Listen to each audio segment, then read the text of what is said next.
So today's vocabulary, we have these words and phrases from the poem called as Rain is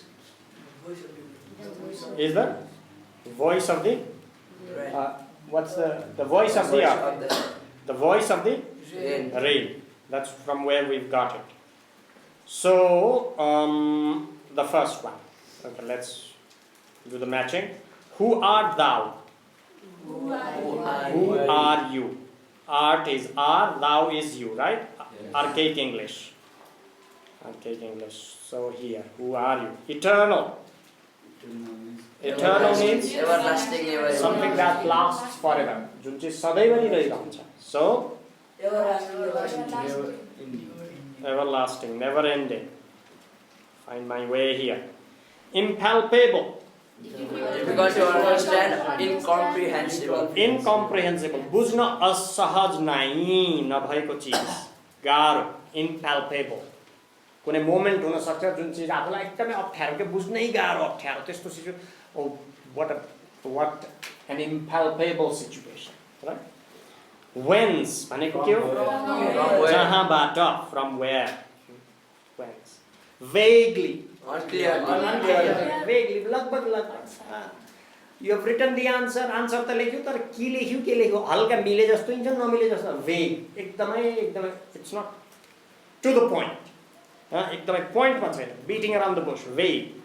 Where is it? कहाँ छ? Everlasting को side. Unclear, right? Vague. Let's find a way here. Lave. यो चाहिँ French वर्डबाट आएको लावे हो क्या मैले हिजो भने नि. So to wash. Water. Oh. Atomies. Smallest particles. Atomies भनेको सानो के? Particles, individual particles. Or it can be dried. कुनै चीज एकदमै ड्राई भएको चीजलाई पनि के भन्छ atomies भन्न सकिन्छ. भित्र रस नभएको चीजलाई. भित्र के छैन? रस छैन भने एटम्समा रस नभए जस्तो के एक हिसाबमा भन्दाखेरि. Latent means hidden. लुप्त छ. Latent potential. हामी मनुष्यभित्र पनि के लुकेका शक्तिहरू छन् नि हो किन? त्यही भएर latent भनेर भनिन्छ. Latent. Hidden. Unrevealed. Hidden. Right here. पछि बाटो पत्ता लगाउन गाह्रो छ है. त्यही भएर ध्यान दिऊ. Rect भनेको कुनै चीजलाई attention दिने. To pay attention, right? कुनै चीजलाई प्रति के दिने? ध्यान दिनु. त्यसलाई के भने pay heed दिने. मतलब दिने. Heed भनेको मतलब. To take care of. Unrect भनेको right? Do not care about. To not care about. That's unrect, right?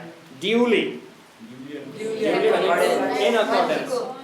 केही अनुरूप.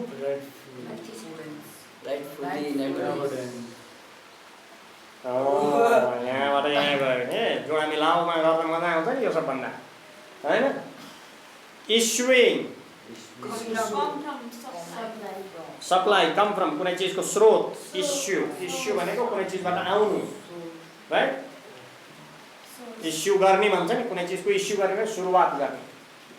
कुनै चीजबाट स्रोत त्यसबाट आउने. Descend. Come down. कहाँबाट लैजाउँ मैले बाटो यताबाट लैजाउँ. Come down. बाटो पत्ता लगाउनलाई यो दिनियो भने कसैले पत्ता लगाउन गाह्रै छ. जसले शब्दको अर्थ जानेको छैन भने चाहिँ यसरी प्र्याक्टिस गर्ने. सबै शब्दहरू 12 वटा ल्याएको छ ती कुराहरू जान्ने. यो चाहिँ कहाँबाट आएको हो? यिनी वर्ड्सहरू The voice of the rain. यो पोइन्ट अच्छा राम्रो छ नि.